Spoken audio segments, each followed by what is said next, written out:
새벽 5시.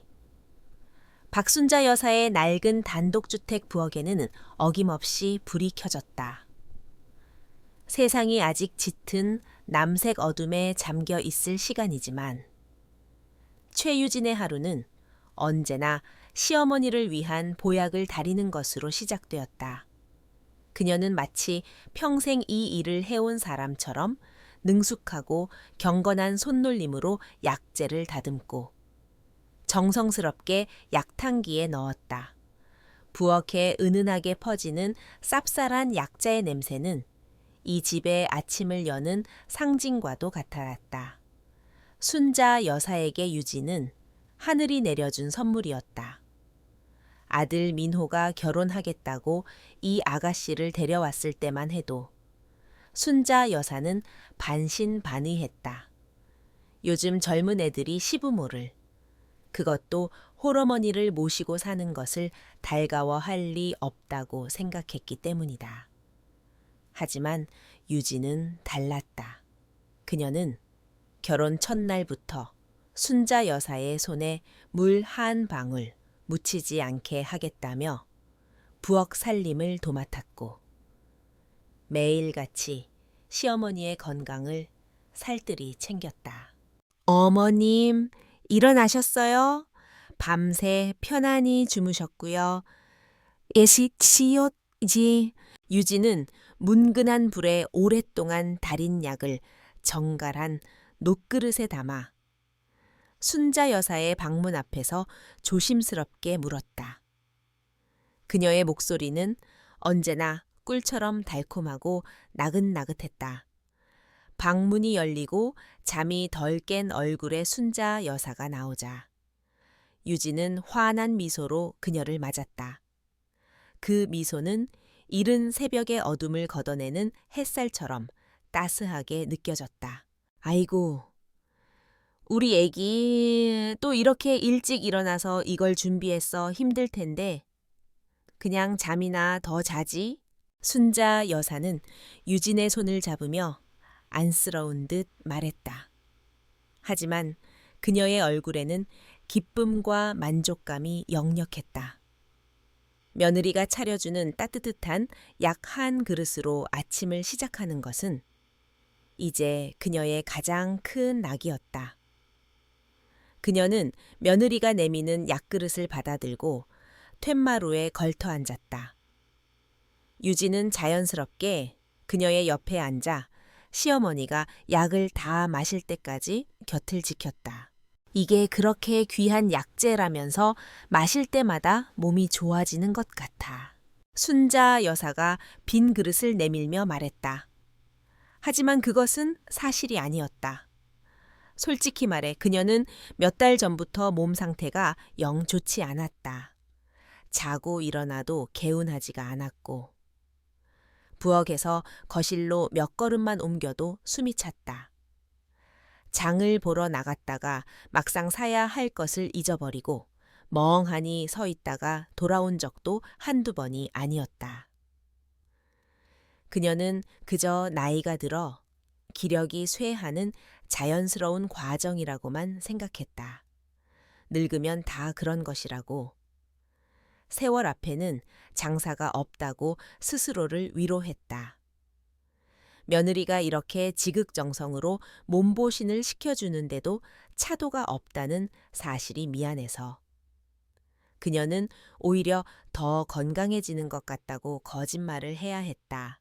그럼요.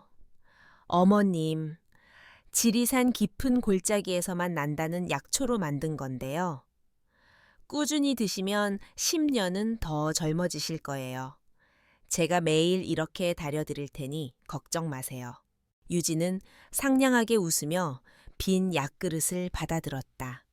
그녀의 눈은 진심으로 시어머니의 건강을 염려하는 착한 며느리의 그것이었다. 순자 여사는 그런 며느리의 모습에 또 한 번 깊은 감동을 받았다. 아들 하나만 보고 평생을 과부로 살아온 세월의 서름이 저 고운 며느리 하나로 모두 씻겨나가는 기분이었다. 그때 출근 준비를 마친 아들 민호가 방에서 나왔다. 그는 다정하게 앉아있는 어머니와 아내의 모습을 보고 흐뭇한 미소를 지었다. 그는 자신이 세상에서 가장 운이 좋은 남자라고 생각했다. 어머니는 자애롭고 아내는 천사처럼 착했다. 자신이 만들어낸 이 평화로운 가정의 풍경에 그는 매일 아침 감사했다. 우리 유진이 아침부터 고생이 많네? 엄마, 약 드셨어요? 유진이가 어제도 장에 가서 제일 좋은 약재로 골라왔다고 하던데. 민호는 유진의 어깨를 감싸 안으며 말했다. 유진은 수줍은 듯 고개를 숙이며 남편의 칭찬에 화답했다. 별 말씀을요. 어머님 건강이 곧 우리 가족의 행복인걸요. 당신이야말로 회사 일로 힘드실 텐데 어서 아침 식사하세요. 순자 여사는 두 사람의 모습을 보며 연신 고개를 끄덕였다.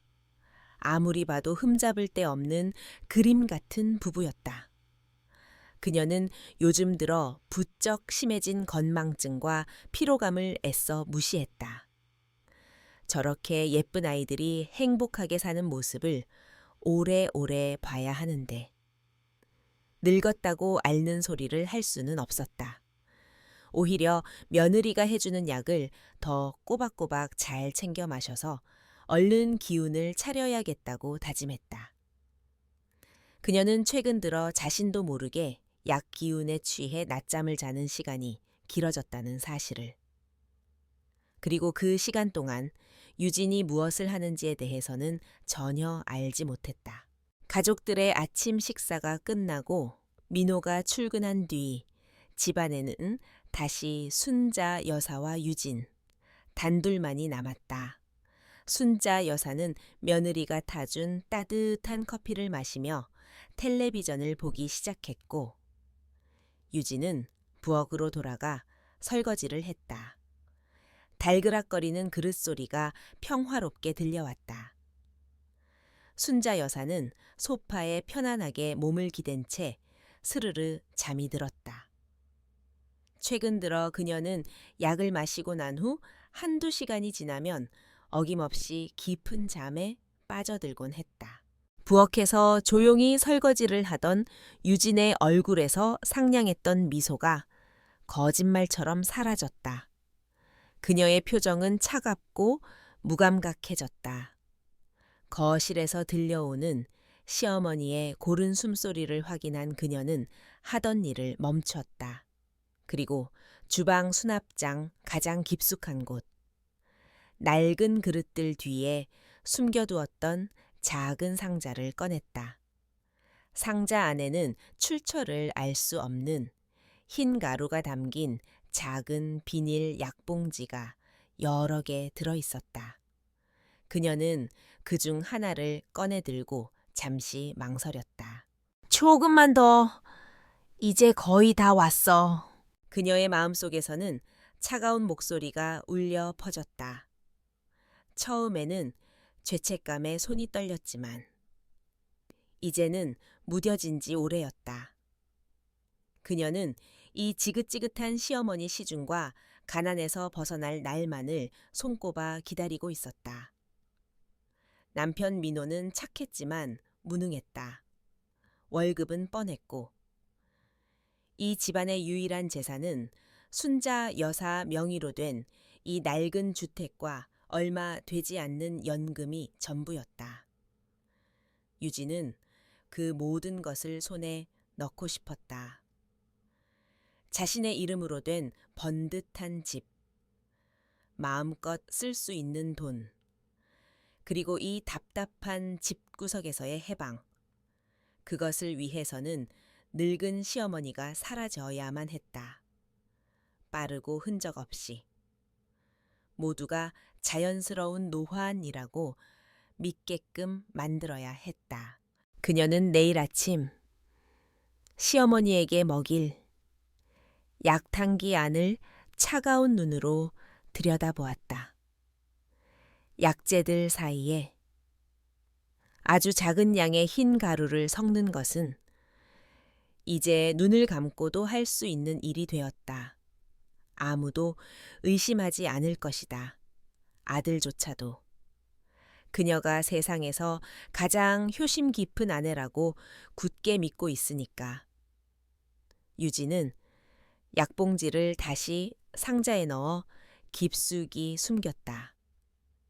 그리고는 언제 그랬냐는 듯 다시 고무장갑을 끼고 남은 설거지를 시작했다. 설거지를 마친 그녀는 젖은 손을 앞치마에 닦으며 거실로 나왔다. 순자 여사는 여전히 깊은 잠에 빠져 있었다. 유진은 소파 옆에 조용히 다가가 잠든 시어머니의 얼굴을 내려다보았다. 세월의 흔적이 깊게 팬 주름진 얼굴, 하얗게 세어버린 머리카락, 한때는 저 얼굴을 보며 연민을 느꼈던 적도 있었다. 하지만 이제 그녀의 눈에는 그저 자신의 미래를 가로막고 있는 장애물로만 보일 뿐이었다. 그녀는 순자 여사의 어깨에 담요를 덮어주었다. 그 손길은 더없이 부드럽고 자상했다. 잠결에 시어머니가 뒤척이자 유진은 나지막이 속삭였다. 어머님, 편히 주무세요. 좋은 꿈 꾸시고요. 하지만 그녀의 눈빛은 얼음장처럼 차가웠다. 부엌 창문으로 들어온 한 줄기 햇살이 그녀의 얼굴을 비추었다. 그 순간. 그녀의 얼굴에는 천사와 악마의 모습이 동시에 어른거리는 듯했다. 평화로워 보이는 이 집의 아침 풍경 아래 끔찍한 비극의 씨앗이 조용히 그리고 아주 깊숙이 뿌리내리고 있었다. 유진은 잠시 후 휴지통으로 다가가 아침에 자신이 썼던 약자의 봉투들을 버리는 척하며 주머니 속에 숨겨두었던 작은 흰 가루의 빈 봉지를 다른 쓰레기들 깊숙한 곳으로 밀어 넣었다. 완벽한 범죄를 향한 그녀의 하루는 그렇게 또다시 시작되고 있었다. 시간이 흐를수록 박순자 여사의 몸은 그녀의 의지와는 상관없이 서서히 무너져 내리고 있었다. 이전에는 그저 막연한 피로감과 가벼운 건망증 정도였지만 이제는 증상이 훨씬 뚜렷하고 위협적으로 변해갔다. 화창한 어느 오후 그녀가 아끼는 작은 화단에 채송화에 물을 주다가 갑자기 세상이 빙글 도는 듯한 현기증을 느꼈다. 손에 들고 있던 물뿌리개를 놓치고 비틀거리며 장독대 옆에 주저앉았다. 쨍그랑 하는 요란한 소리와 함께 양철 물뿌리개가 마당에 나뒹굴었다. 소리를 듣고 맨발로 뛰쳐나온 것은 역시나 며느리 유진이었다. 어머님 괜찮으세요? 왜 밖에 나와 계세요? 제가 한다고 말씀드렸잖아요. 유진의 목소리에는 깊은 걱정과 안타까움이 묻어났다. 그녀는 순자 여사를 부축해 툇마루에 앉히고 시원한 물수건을 가져와 이마에 얹어주었다. 그 손길은 지극히 다정하고 능숙했다. 순자 여사는 희미해지는 의식 속에서 며느리의 얼굴을 보며 미안한 마음이 들었다. 내가 괜히 저 애를 고생시키는구나. 이 몹쓸 몸뚱이가 문제지. 그녀는 며느리의 부축을 받으며 방으로 들어가 누웠고 유진은 그녀가 잠들 때까지 곁에 앉아 손을 잡아주었다. 그 따뜻한 천에 의지하며 순자 여사는 또다시 깊은 잠에 빠져들었다.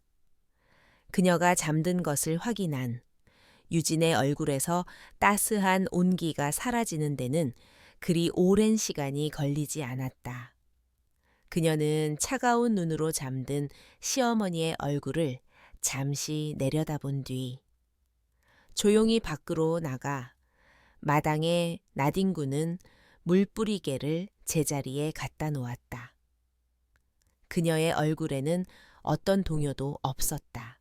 며칠 뒤 순자 여사의 오랜 친구인 김영희가 과일 바구니를 들고 예고 없이 찾아왔다.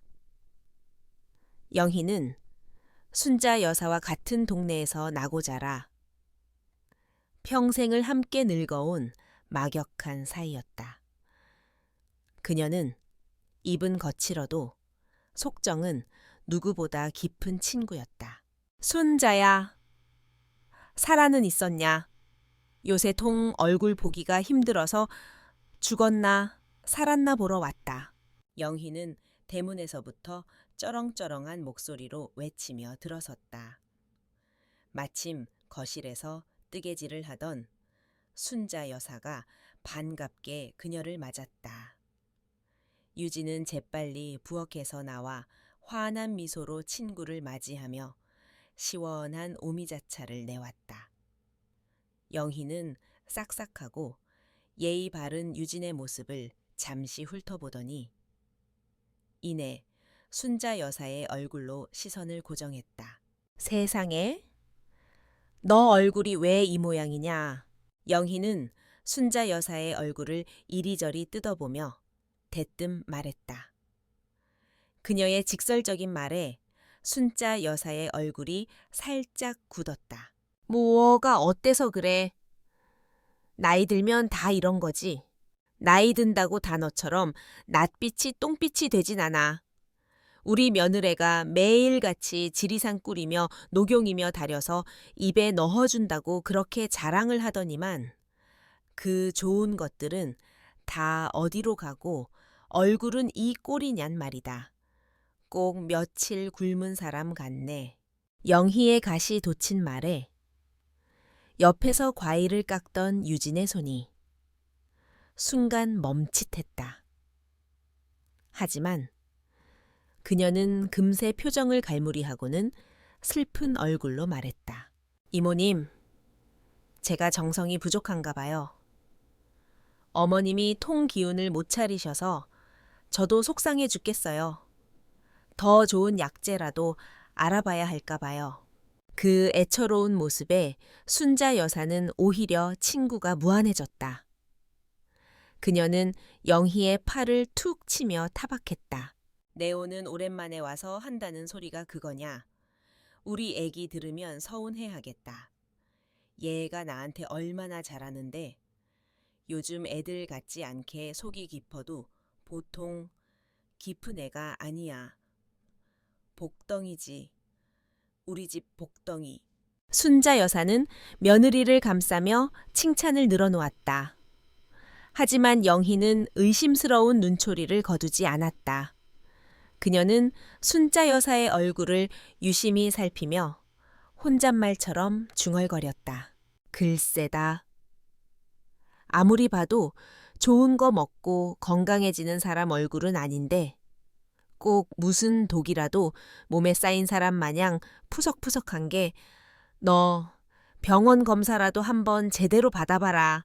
독이라니 너는 무슨 말을 그렇게 험하게 하니? 순자 여사는 버럭 소리를 질렀다. 친구의 말이 너무나 터무니없고 불경스럽게 들렸기 때문이다.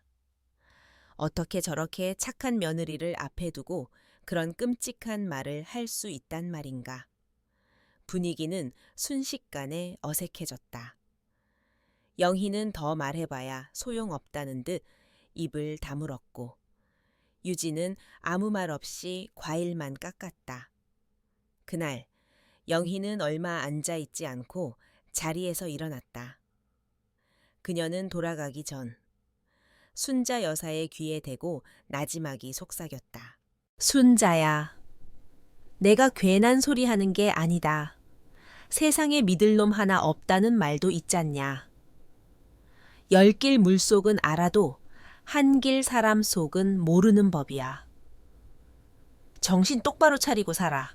친구를 배웅하고 돌아선 순자 여사의 마음은 복잡했다. 친구의 말이 기분 나쁘고 서운했지만 마음 한구석에 꺼림칙한 덩어리가 남는 것은 어쩔 수 없었다. 그녀는 애써 그 불쾌한 감정을 떨쳐내려 노력했다. 영희가 괜한 노파심에 저러는 거겠지. 우리 유진이가 어떤 아이인데. 그녀는 스스로에게 몇 번이고 되뇌었다. 그 일이 있고 며칠이 지난 저녁이었다. 순자 여사는 저녁을 먹고 일찍 방에 들어와 누워 있었다. 그날따라 유난히 속이 메스껍고 머리가 무거워졌다. 깜빡 잠이 들었다가 갈증을 느껴 물을 마시러 나왔는데 거실에서 유진이 누군가와 통화하는 소리가 들려왔다. 문이 살짝 열린 틈으로 새어나오는 목소리는 평소의 상냥함이라고는 찾아볼 수 없는 차갑고 날카로운 음성이었다. 네, 서류는 다 준비돼 있어요. 그 영감탱이 도장만 받으면 되는데 생각보다 시간을 너무 오래 끄네요. 이러다 계획에 차질이 생기겠어요. 순자 여사는 제자리에 얼어붙었다. 영감탱이 도장, 누구 이야기를 하는 것일까? 그녀는 숨을 죽이고 계속 엿들었다. 네, 알았어요. 어차피 얼마 안 남았으니까. 곧 전부 끝날 거예요. 그때까지만 조용히 기다리세요. 자꾸 이렇게 전화해서 재촉하지 마시고요. 들키면 다 끝장이에요. 유진은 신경질적으로 전화를 끊었다. 순자 여사는 심장이 쿵 하고 내려앉는 것 같았다.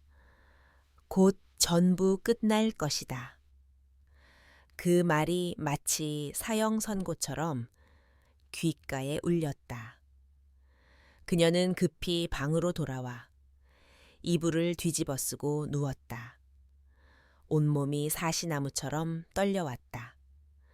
조금 전까지 자신을 걱정하며 등을 두드려주던 그 며느리가 맞단 말인가.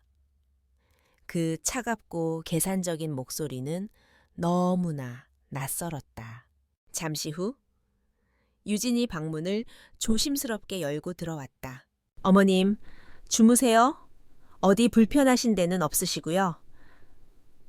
지엄아, 방금 전에 그 냉랭한 목소리는 온데간데 없고 다시 꿀처럼 달콤한 목소리가 그녀의 귓전을 파고들었다. 그 목소리가 너무나 위선적으로 들려 순자 여사는 속이 울렁거렸다. 그녀는 자는 척 눈을 감고 대답하지 않았다.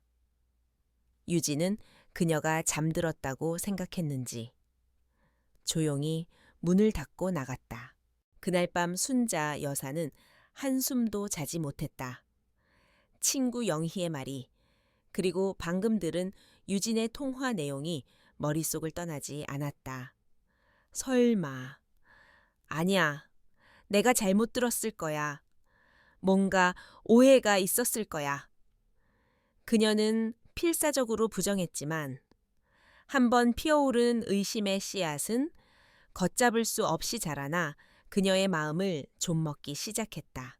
다음 날 아침 유진은 여느 때와 마찬가지로 정성껏 달인 약을 가지고 왔다. 그녀의 얼굴에는 천사 같은 미소가 걸려 있었다. 어머님, 약 드셔야죠. 어제는 속이 안 좋으시다고 식사도 제대로 못 하셨잖아요. 이거 드시고 기운 차리셔야 해요.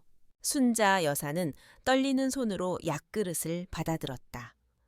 어제까지만 해도 고맙고 미안한 마음뿐이었던 이 검은 액체가 오늘은 섬뜩한 독처럼 보였다. 그녀는 용기를 내어 약그릇을 입으로 가져갔다. 그리고 그 어느 때보다 맛에 집중했다.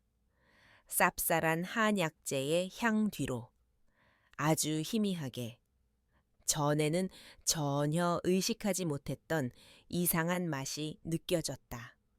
혀끝을 살짝 아리게 하는 약간은 비릿하고 금속성 같기도 한 그 맛.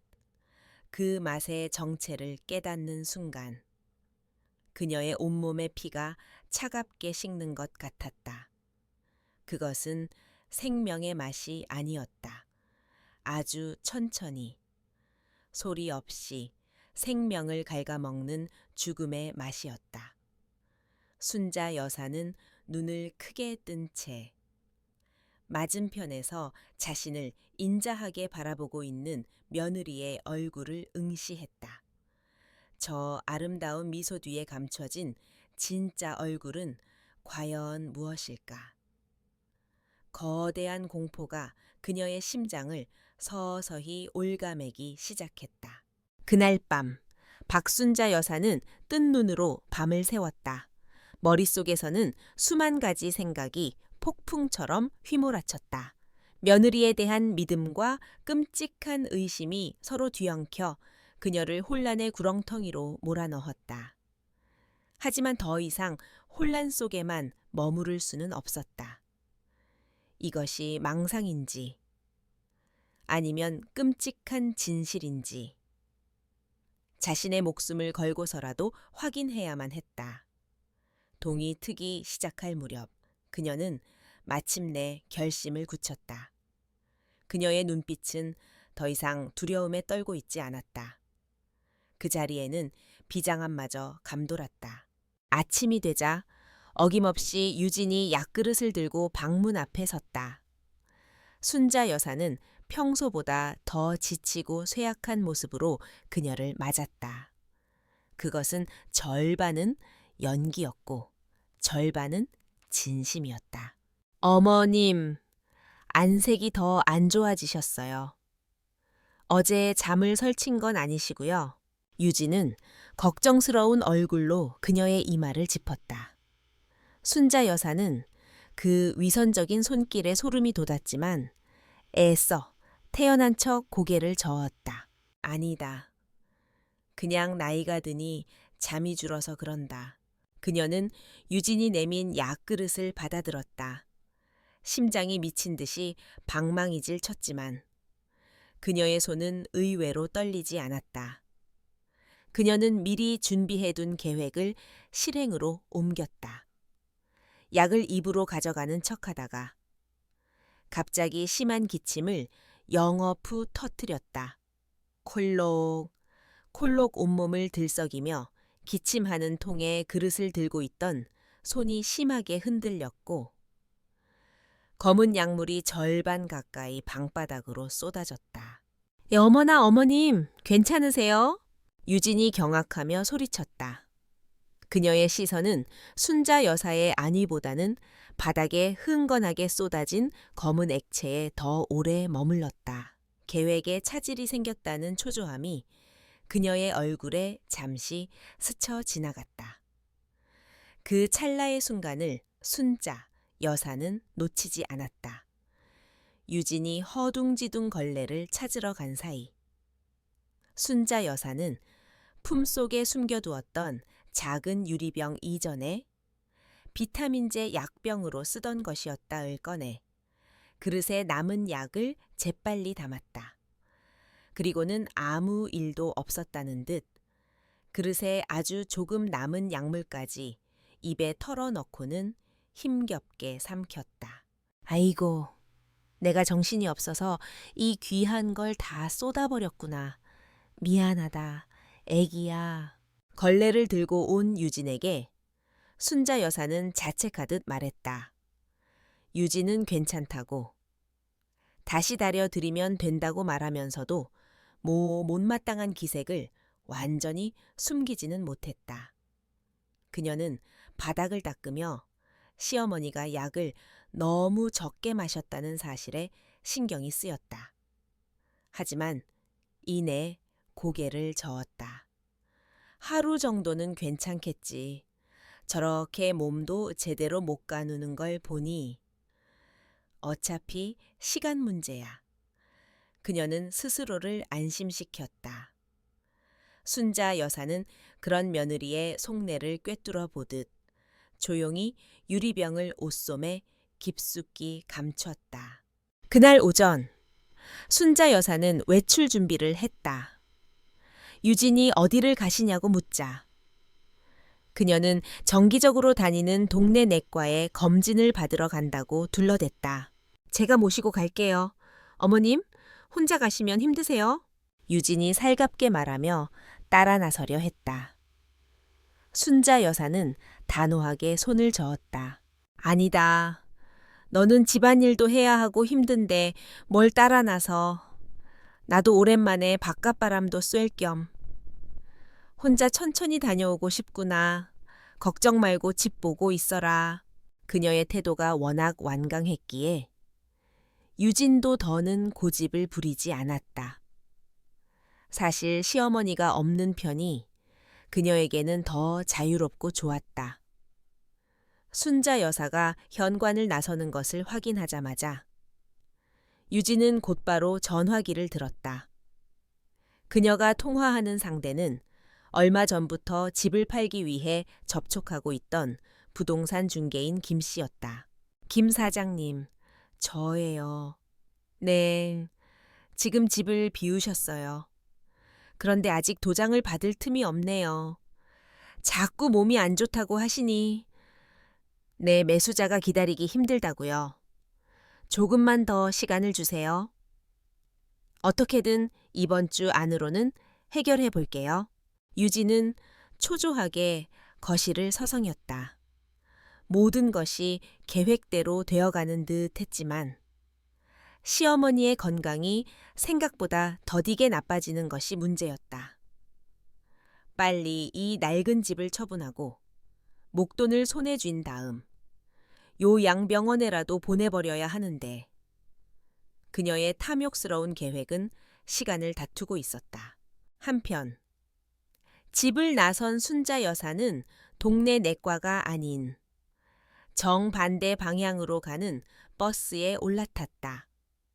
그녀는 일부러 아는 사람이 아무도 없는 먼 동네로 향했다. 손에 쥔 가방 안에는 그녀의 운명을 판가름할 작은 유리병이 들어 있었다. 버스 차창 밖으로 익숙한 풍경들이 빠르게 스쳐 지나갔다. 평생을 살아온 동네, 정겨운 이웃들, 모든 것이 어제와 똑같았지만 순자 여사에게는 완전히 다른 세상처럼 느껴졌다. 마치 자신만이 끔찍한 비밀을 품은 채 이방인이 되어 떠도는 기분이었다. 한참을 달려 도착한 낯선 동네에서 그녀는 수소문 끝에 작은 사설 연구소를 찾아냈다. 병원이 아닌 연구소를 택한 것은 혹시 모를 기록이 남는 것을 피하기 위함이었다. 낡은 상가 건물 3층에 위치한 연구소의 문 앞에서 그녀는 한참을 망설였다. 이 문을 열고 들어가는 순간 다시는 예전으로 돌아갈 수 없다는 것을 직감했기 때문이다. 하지만 그녀는 심호흡을 하고 문을 밀고 들어갔다. 성분 분석을 좀 의뢰하고 싶은데요. 그녀는 가방에서 작은 유리병을 꺼내 접수 창구의 젊은 직원에게 내밀었다. 아는 사람이 준 건강 보조 식품인데 먹고 나서 몸이 좀 이상한 것 같아 무슨 성분인지 알아보고 싶다고 둘러댔다. 직원은 익숙한 듯 접수증을 작성했고 결과는 서너 시간 뒤에 나온다고 알려주었다. 순자 여사는 연구소 근처의 낯선 공원 벤치에 앉아 하염없이 시간을 보냈다. 그녀의 머릿속은 텅 비어버린 듯 아무 생각도 나지 않았다. 약속된 시간이 되자 그녀는 떨리는 발걸음으로 다시 연구소를 찾았다. 잠시 후 흰 가운을 입은 중년의 남자가 그녀를 작은 상담실로 안내했다. 그는 자신을 연구소장이라고 소개했다. 그의 얼굴은 매우 심각했다. 박순자 할머님 되시죠? 의뢰하신 샘플 분석 결과가 나왔습니다. 소장은 책상 위에 놓인 서류 한 장을 그녀 쪽으로 밀었다. 순자 여사는 침을 꿀꺽 삼켰다. 결론부터 말씀드리자면 이 액체는 단순한 한약이 아닙니다. 물론 일반적인 한약자의 성분도 들어 있습니다만 아주 미량의 식물성, 알칼로이드 계열 독성 물질이 함께 검출되었습니다.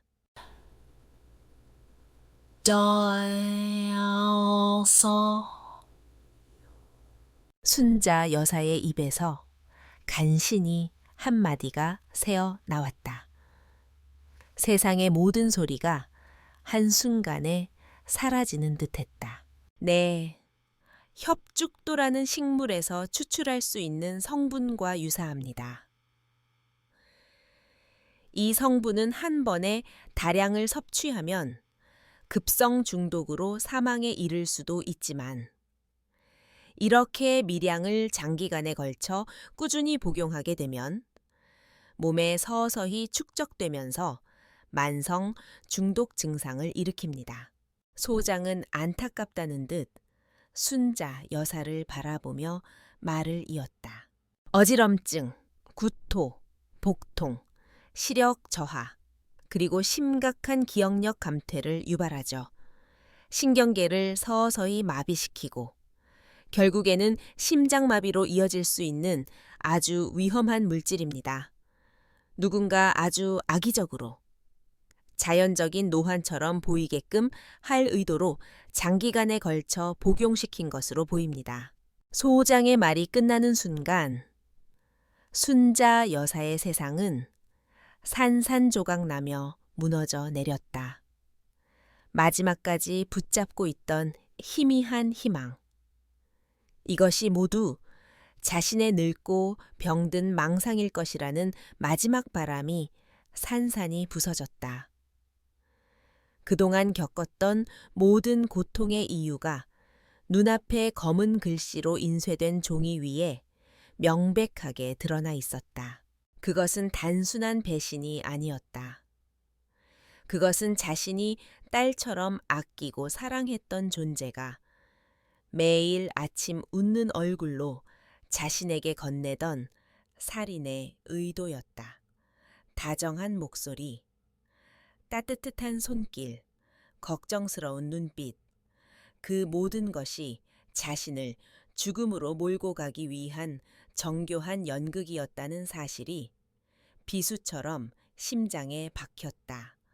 눈물이 나오지 않았다. 비명을 지를 수도 없었다. 그저 온몸에 피가 얼어붙는 듯한 차가운 절망감만이 그녀를 집어삼켰다. 그녀는 분석 결과지를 쥔 채 미동도 없이 앉아 있었다. 그녀의 눈에는 더 이상 아무것도 보이지 않았다. 오직 천사처럼 웃으며 자신에게 약그릇을 내밀던 며느리 최유진의 얼굴만이 아른거릴 뿐이었다. 박순자 여사가 집으로 돌아오는 발걸음은 청은망은 무거웠다. 그것은 더 이상 육체의 쇠약함 때문이 아니었다. 끔찍한 진실의 무게가 그녀의 영혼 전체를 짓누르고 있었다. 그녀의 손에 들린 가방 안에는 단순한 종이 한 장이 아닌 한때 가족이라 믿었던 관계의 사망 선고서가 들어 있었다. 집으로 향하는 골목길, 담벼락에 핀 능소화도, 아이들의 웃음소리도, 그 무엇도 그녀의 눈과 귀에 들어오지 않았다. 그녀의 세상은 오직 차갑고 냉혹한 회색빛으로만 존재할 뿐이었다. 현관문을 열고 들어서자 거실에서 텔레비전을 보던 유진이 화들짝 놀라며 달려왔다. 그녀의 뒤로는 방에서 나온 아들. 민호의 걱정스러운 얼굴도 보였다. 어머님, 이제 오셨어요. 병원에는 왜 이렇게 오래 계셨어요? 전화도 안 받으시고. 얼마나 걱정했는지 몰라요. 유진은 순자 여사의 팔을 잡으며 호들갑을 떨었다. 그 손길이 닿는 순간 순자 여사는 마치 불에 댄 듯한 혐오감을 느꼈다. 이 손으로 약을 다리고 이 손으로 자신의 등을 두드려주고 이 손으로 자신을 죽이려 하고 있었다. 그녀는 비명을 지르며 그 손을 뿌리치고 싶은 충동을 간신히 억눌렀다. 지금은 때가 아니었다. 분노를 터뜨리는 것은 가장 어리석은 자의 복수 방법이다. 얼굴이 왜 이렇게 창백하세요? 엄마 의사가 뭐라고 하던가요? 디너? 아들 민호가 그녀의 얼굴을 살피며 물었다. 순자 여사는 아들의 얼굴을 가만히 바라보았다. 자신의 하나뿐인 아들. 하지만 저 순진하고 어리석은 아들은 아내의 악마 같은 본성을 전혀 눈치채지 못한 채 그녀의 편에 서서 자신을 걱정하고 있었다. 어쩌면 아들 역시 공범이나 마찬가지였다. 무지 역시 죄악이었다. 그 순간 순자 여사는 깨달았다. 이 지옥 같은 싸움에서 자신은 철저히 혼자라는 것을. 그녀는 깊은 한숨을 내쉬며 힘겹게 입을 열었다. 그녀의 목소리는 쇳소리가 섞인 듯 거칠게 갈라져 나왔다. 별다른 말은 없었다. 그냥 노환이란다. 나이가 들어서 기력이 다한 거라고. 마음의 준비나 잘하라고 하더구나. 그녀는 계획의 첫 번째 돌을 던졌다. 자신의 입으로 시한부 선고와도 같은 말을 내뱉는 것은 가슴이 찢어지는 일이었지만 완벽한 복수를 위해서는 반드시 필요한 연극의 서막이었다. 그녀의 말에 민호의 얼굴은 하얗게 질렸고 유진의 눈빛은 순간 미세하게 흔들렸다. 그 흔들림 속에는 안타까움이 아닌 안도와 기대감이 섞여 있음을 순자 여사는 놓치지 않았다. 어머님, 그게 무슨 말씀이세요? 요즘 세상에 노환이라니요? 다른 큰 병원에 가서 다시 검사 받아봐요. 네, 유진이 눈물을 글썽이며 그녀의 손을 잡았다. 그 악어의 눈물에 순자 여사는 속으로 냉소를 보냈다. 그녀는 유진의 손을 뿌리치는 대신 오히려 마주 잡았다. 그리고는 쇠약한 목소리로 말했다. 아니다. 내 몸은 내가 제일 잘 안다. 이제 다 소용없는 짓이야. 그날 저녁 순자 여사는 입맛이 없다며 일찍 방으로 들어왔다. 어둠이 내려앉은 방 안에 홀로 누워 그녀는 눈을 감았다. 그러자 행복했던 과거의 기억들이 파노라마처럼 스쳐 지나갔다. 유진이 처음 이 집에 시집와 어색하게 어머님이라 부르던 날. 서툰 솜씨로 처음 끓여왔던 미역국. 민호와 함께 세 식구가 거실에 앉아 웃고 떠들던 수많은 저녁. 그 모든 기억들이 이제는 날카로운 유리 조각이 되어 그녀의 심장을 난도질했다. 그 모든 것이 거짓이었다. 그 웃음과 친절 뒤에는 시커먼 탐욕과 사리가 숨어 있었다. 사랑과 신뢰가 클수록 배신의 상처는 깊고 끔찍했다. 그녀는 경찰에 신고하는 것을 생각했다. 하지만 이내 고개를 저었다. 경찰에 넘기면 유진은 감옥에 갈 것이다. 하지만 그게 끝이다. 몇 년 감옥에 있다 나오면 그만이다. 그런 것으로는 자신의 찢긴 마음과 잃어버린 세월을 보상받을 수 없었다. 그것은 너무나 간단하고 자비로운 처벌이었다. 그녀가 원하는 것은 그런 것이 아니었다. 유진이 그토록 원했던 돈, 집, 그리고 안정된 미래, 그 모든 것을 눈앞에서 희망으로 부풀게 한 다음 가장 절망적인 순간에 한꺼번에 앗아가야 했다. 그녀가 자신에게 매일 조금씩 독을 먹여 서서히 죽이려 했던 것처럼.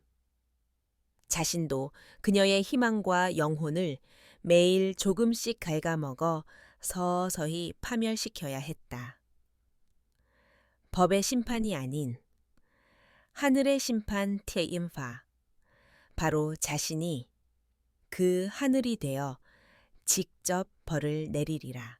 밤새 그녀는 복수의 계획을 세웠다. 치밀하고 잔혹하며 누구도 예상하지 못할 계획을, 그 계획의 첫 단계는 지금보다 훨씬 더 늙고 병들고 어리석은 노파가 되는 것이었다. 포시익자를 잡기 위해서는 스스로 완벽한 미끼가 되어야 했다. 날이 밝아올 무렵 순자 여사의 눈에서 뜨거운 눈물이 한 줄기 흘러내렸다. 그것은 슬픔의 눈물이 아니었다. 과거에 유약했던 박순자와 영원히 작별하는 의식의 눈물이었다. 이제 더 이상 그녀는 자애로운 어머니도, 마음씨 좋은 시어머니도 아니었다. 그녀는 오직 복수심만으로 심장이 뛰는 차가운 복수의 화신이었다. 다음 날 아침, 유진이 약그릇을 들고 방으로 들어왔을 때 그녀는 밤새 훨씬 더 쇠약해진 듯한 시어머니의 모습에 내심 만족했다. 순자 여사는 침대에서 몸을 일으키는 것조차 힘겨워 보였다. 그녀는 떨리는 손으로 약그릇을 받아들었다. 고맙다. 애기야. 너라도 없었으면 난 어쩔 뻔했니. 순자 여사는 진심인 듯한 목소리로 말했다. 그녀는 약을 마시는 척 입으로 가져갔다가 잠시 화장실에 다녀오겠다며 비틀거리며 일어섰다. 유진이 부축하려 했지만 그녀는 손을 저었다. 화장실에 들어간 그녀는 망설임 없이 검고 끈적한 액체를 변기물에 쏟아버렸다. 물 내리는 소리와 함께 그녀를 향한 살해의 증거는 흔적도 없이 사라졌다. 방으로 돌아온 그녀는 입가를 닦으며 마치 약을 다 마신 것처럼 행동했다. 그리고 마침내 그녀는 준비한 대사를 뱉었다. 그녀는 유진을 침대 곁으로 가까이 불렀다. 그리고는 앙상한 손으로 유진의 부드러운 손을 잡았다. 유진아, 그녀는 거의 속삭이듯 비밀스러운 목소리로 말했다. 아무래도 내가 이 세상을 떠날 날이 머지않은 것 같구나. 더 늦기 전에 변호사를 불러서 유언장을 작성해야겠다. 유진의 얼굴의 순간 당혹감과 슬픔이 스쳐 지나갔다. 어머님, 그런 무서운 말씀 마세요. 그녀는 울먹이며 말했다. 하지만 순자 여사는 그녀의 눈동자 깊은 곳에서 순간적으로 번뜩이는 탐욕의 불꽃을 똑똑히 보았다. 그것은 칠흑 같은 어둠 속에서 발견한 한 줄기 빛과도 같았다 덫을 놓았고 사냥감은 미끼에 관심을 보이기 시작했다. 순자 여사는 유진의 손을 더욱 힘주어 잡았다. 아니다. 이건 내가 꼭 해야 할 일이야. 이 낡은 집이랑 내가 평생 모은 얼마 안 되는 돈. 전부 너희 부부 앞으로 남겨줘야. 내가 눈을 감아도 마음이 편할 것 같구나. 그 말을 듣는 순간 유진의 얼굴을 가리고 있던 슬픔의 가면이 아주 얇게 벗겨졌다. 그녀는 애써 기쁨을 감추려 입술을 깨물었지만 미세하게 올라가는 입꼬리까지는 숨기지 못했다. 그 찰나의 표정 변화는 순자 여사에게는 확신을 주었다. 사냥감이 마침내 더 안으로 제 발로 걸어 들어오고 있었다. 박순자 여사가 유언장을 작성하겠다고 선언한 며칠 뒤 집안에는 무겁고 엄숙한 공기가 흘렀다. 순자 여사의 요청에 따라 민호가 수소문해 온 변호사가 정해진 시간에 맞춰 집으로 방문했다. 그는 젊고 감정이 없어 보이는 얼굴을 한 남자였다. 그는 거실 테이블에 서류 가방을 내려놓고 순자 여사와 그 양옆에 앉은 민호, 유진을 차례로 훑어보았다. 민호는 어머니가 정말로 마지막을 준비하는 것 같아 착잡한 심정을 감추지 못했고, 유진은 슬픈 표정을 짓기 위해 애쓰면서도 속으로 타오르는 기대감을 억누르느라 안간힘을 썼다. 오직 순자 여사만이 이 모든 상황의 연출가로서 초연하고 평온한 얼굴로 앉아 있었다. 제 뜻은 확고합니다. 변호사님, 제가 가진 모든 재산을 제 아들 강민호와 며느리 최유진에게 똑같이 상속할 것입니다. 순자 여사는 힘겹지만 또렷한 목소리로 말했다. 변호사가 법적인 절차에 대해 기계적으로 설명하는 동안 유진은 저도 모르게 입술이 바싹 마르는 것을 느꼈다. 모든 재산이라는 말이 그녀의 귓가의 꿀처럼 달콤하게 울려 퍼졌다. 이 지긋지긋한 가난과 시어머니, 병수발도 이제 곧 끝이라는 생각에 심장이 세차게 뛰었다. 유언장의 내용이 거의 마무리될 무렵 순자 여사는 마치 이제야 생각났다는 듯 나지막이 한 가지 조건을 덧붙였다. 아, 그리고 한 가지 더요. 제가 걱정이 되는 것이 우리 아들이 너무 착하고 마음이 물러서 남에게 속기 쉬운 아이입니다. 그래서 제가 죽고 난 뒤에 이 모든 재산의 실질적인 관리권은 잠정적으로 우리 며느리 유진이에게 맡겼으면 합니다. 그녀는 민호를 안쓰러운 눈빛으로 바라보며 말을 이었다. 우리 유진이가 민호보다 훨씬 야무지고 똑똑하니까 재산을 허투루 쓰는 일 없이 잘 관리해 줄 거라고 믿습니다. 민호, 너도 괜찮지? 민호는 어머니의 말에 아무런 이의를 제기하지 않았다. 그는 지금 재산 따위는 아무래도 상관없었다. 그저 어머니가 돌아가실 준비를 한다는 사실 자체가 슬플 뿐이었다. 반면 유진은 예상치 못한 발언에 심장이 철렁 내려앉았다가 이내 거대한 희열에 휩싸였다.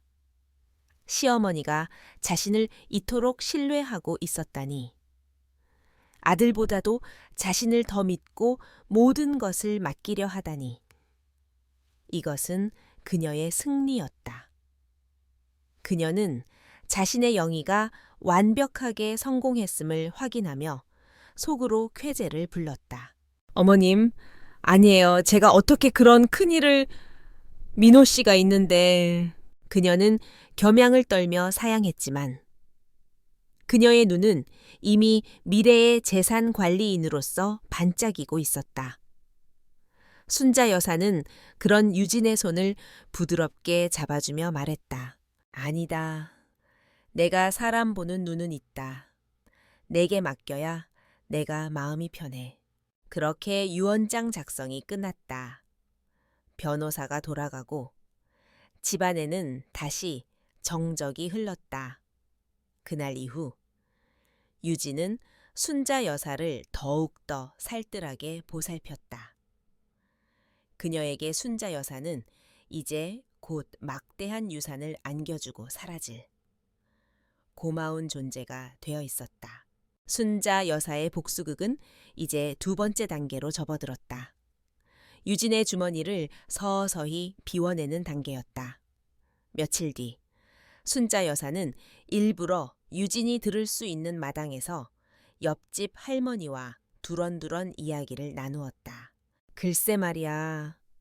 내가 젊었을 때 인정에 못 이겨 친구 사업에 보증을 서준 게 하나 있는데 수십 년이 지나서 이제 와, 그게 문제가 될 줄 누가 알았겠나. 친구는 몇 년 전에 죽었다고 하고 빚은 고스란히 나한테 넘어왔지 뭔가. 순자 여사는 깊은 한숨을 내쉬며 말했다. 그 소리를 들은 옆집 할머니는 혀를 끌끌 차며 위로를 건넸다. 집 안에서 빨래를 널던 유진의 귀가 쫑긋해졌다. 빚 무슨 빚. 그녀는 하던 일을 멈추고 귀를 기울였다. 얼마나 되는데 그래. 개은 돈은 아니야. 한 1,000만 원쯤 되는 것 같은데. 죽기 전에 이 빚이라도 다 갚고 가야 눈을 감지.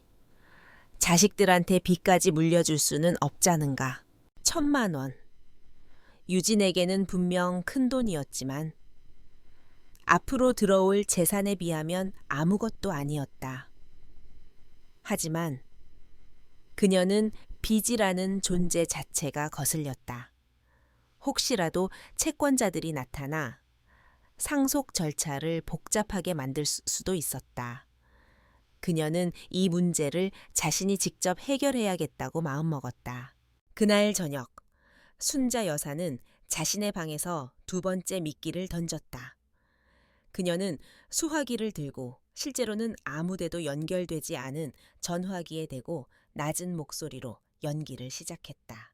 네, 사장님, 정말 죄송합니다. 제가 몸이 안 좋아서 돈을 마련할 시간이 좀 걸리네요. 이자는 제발 그만 붙여주시면 안 될까요? 원금이라도 어떻게든 마련해서 갚을 테니. 제발 저희 아들 집에는 찾아오지 말아주세요. 네, 네, 알겠습니다. 일부러 살짝 열어둔 방문 틈으로. 유진은 시어머니의 애처로운 통화 내용을 전부 엿들었다. 그녀의 미간이 좁혀졌다.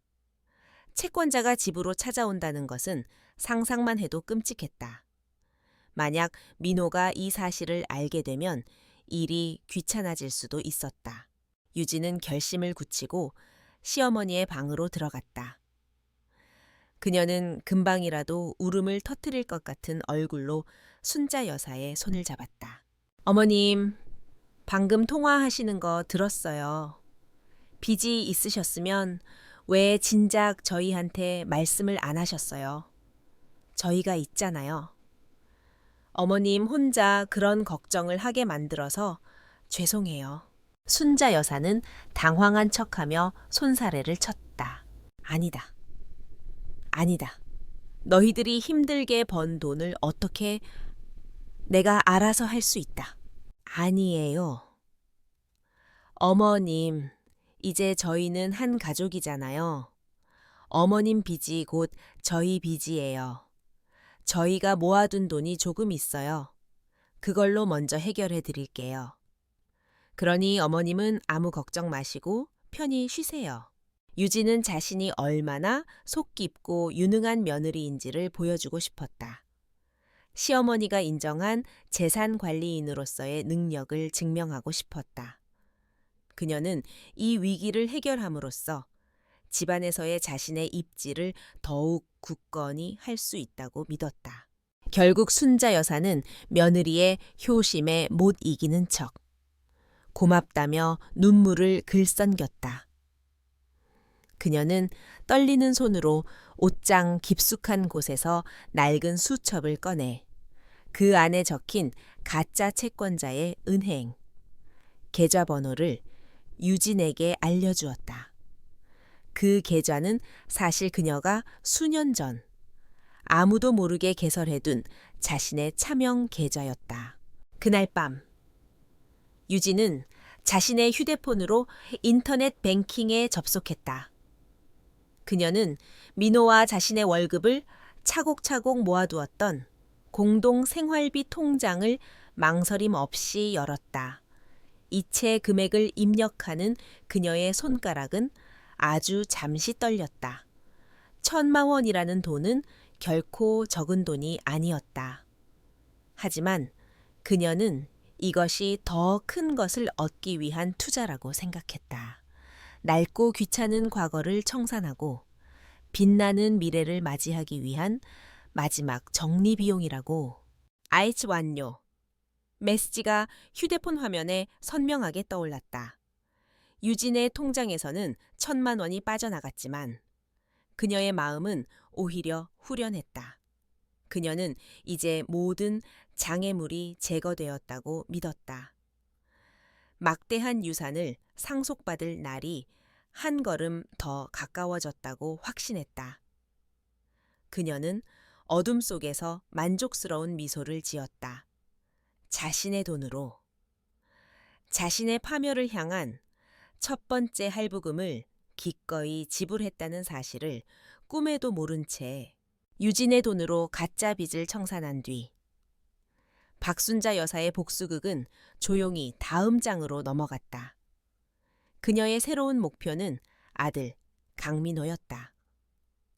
며느리라는 견고한 성벽을 무너뜨리기 위해서는 그 성의 주인이자 유일한 기둥인 아들의 마음을 먼저 흔들어야만 했다.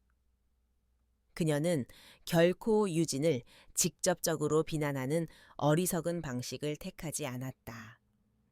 대신 아들의 가장 깊은 곳에 자리한 죄책감과 연민을 파고드는 훨씬 더 교묘하고 은밀한 방법을 사용했다.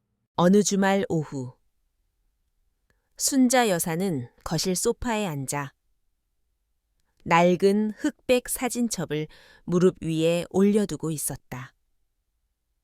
창밖으로 들어오는 햇살이 그녀의 하얗게 센 머리카락과 깊게 팬 주름을 비추며 그녀를 더욱더 외롭고 연약해 보이게 만들었다. 늦잠을 자고 나온 민호가 어머니의 옆에 앉자 그녀는 희미하게 미소 지으며 빛바랜 사진 한 장을 가리켰다. 민호야, 이거 기억나니? 내 아버지 돌아가시고 얼마 안 됐을 때. 내가 시장 귀퉁이에서 국수 장사를 시작했을 때구나. 네가 이만했을 때인데 사진 속에는 젊은 시절의 순자 여사와 어린 민호가 허름한 국수 가게 앞에서 환하게 웃고 있었다. 그녀는 아련한 눈빛으로 사진을 쓰다듬으며 마치 혼잣말처럼 과거의 고생담을 풀어놓기 시작했다. 내 아버지가 그렇게 갑자기 가시고 정말 눈앞이 캄캄했지. 그래도 너 하나만 보고 버텼다. 하루 종일 뜨거운 불 앞에서 국수를 삶고 나면 파김치가 돼서 들어와도 곤히 잠든 내 얼굴만 보면 힘든 줄도 몰랐어. 내 손이 이렇게 거칠어진 게 다 그때 생긴 훈장이다. 그녀는 투박하고 마디가 굵어진 자신의 손을 민호의 눈앞에 들어 보였다. 민호는 어머니의 손을 내려다보며 가슴 한구석이 아려오는 것을 느꼈다. 그는 어머니의 희생을 잊은 적이 없었지만 결혼하고 자신의 가정을 꾸린 이후로는 그 고마움을 표현하는데 소홀했던 것이 사실이었다. 엄마, 다 지난 일인데 뭘 그런 말씀을 하세요? 지난 일이 아니지. 어미한테 자식은 영원히 갚아야 할 빚이고 자식한테 어미는 영원히 기댈 수 있는 나무 같은 거다. 나는 그냥 네가 행복하게 사는 것만 보면 더 바랄 게 없다. 네가 고생하는 건 눈뜨고 못 보지. 그래서 말인데 순자 여사는 감성적인 밑밥을 충분히 깔아둔 뒤 조심스럽게 본론을 꺼냈다. 요즘 내가 깜빡깜빡해서 어제 우연히 내 통장을 봤는데 꽤 큰 돈이 빠져나갔더구나. 1,000만 원이나 되던데 혹시 무슨 어려운 일이라도 있는 개냐 사업이라도 시작하려고 돈을 쓴 거야. 엄마한테는 말해도 괜찮다. 그녀의 목소리에는 아들을 걱정하는 순수한 모정만이 담겨 있는 듯은 했다. 민호는 어머니의 말에 잠시 어리둥절한 표정을 지었다. 그는 돈 문제에 대해서는 아는 바가 전혀 없었다. 결혼 이후 집안의 모든 재정 관리는 유진이 도맡아 하고 있었고, 그는 아내를 전적으로 신뢰했기 때문에 한 번도 관여한 적이 없었다. 1,000만 원이요, 글쎄요. 무슨 가전제품이라도 바꿨나 저는 잘 모르겠는데 유진이한테 한번 물어볼게요. 별일 아닐 거예요, 엄마. 민호는 대수롭지 않게 넘겼지만 순자 여사는 그의 마음에 아주 작은 의심의 씨앗을 성공적으로 심었다. 그날 밤 민호는 잠자리에 들기 전 유진에게 무심한 척 물었다. 유진아, 혹시 우리 통장에서 1,000만 원 인출했어? 엄마가 오늘 우연히 보셨다고 하시네. 뭐 필요한 거 샀어. 그의 질문에 유진의 표정이 순간 굳어졌다. 시어머니가 쓸데없는 소리를 했다는 생각에 짜증이 치밀었지만 그녀는 금세 표정을 풀고는 민호의 팔에 매달렸다. 예, 그거요. 사실은 당신 걱정할까봐 말 안 했는데 어머님 빚 갚아드렸어요. 얼마 전에 어머님이 누구랑 빚 문제로 힘겹게 통화하시는 걸 들었거든요. 채권자가 집으로 찾아올 수도 있다고 하셔서 제가 그냥 모른 척하고 해결해 드린 거예요. 어머님 자존심 상하실까봐 당신한테도 비밀로 했죠. 유진은 자신이 얼마나 사려 깊은 아내인지를 강조하며 모든 것을 시어머니를 위한 선행으로 포장했다. 그녀의 설명을 들은 민호는 역시나 감동했다. 그는 자신의 아내가 천사라고 다시 한번 생각하며 그녀를 꽉 안아주었다. 정말이야, 아이고, 당신이 고생이 많았네. 나는 그것도 모르고.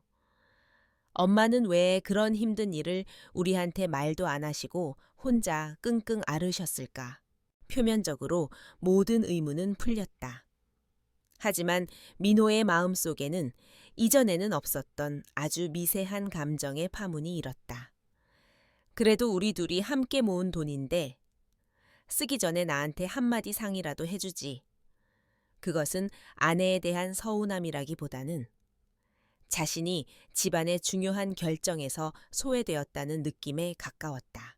순자 여사는 첫 번째 씨앗이 뿌리를 내릴 시간을 주었다.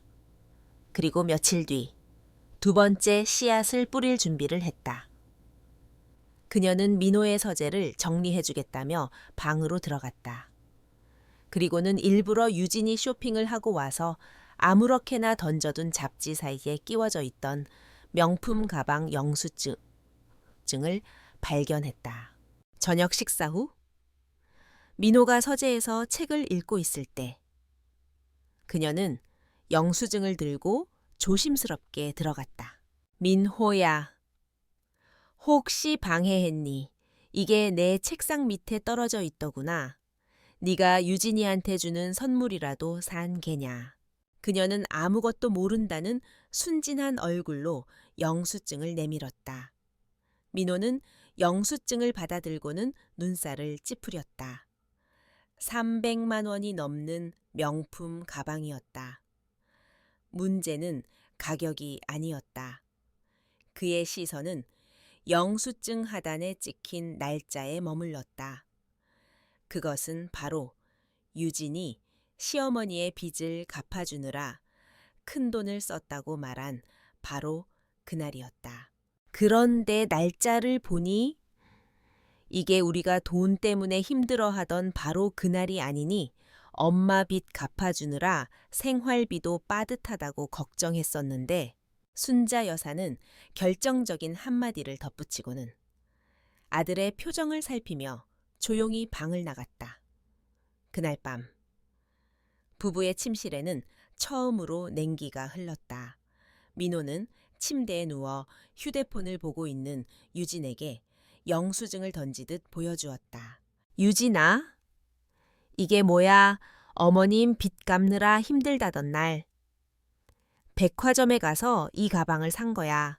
이전과는 다른.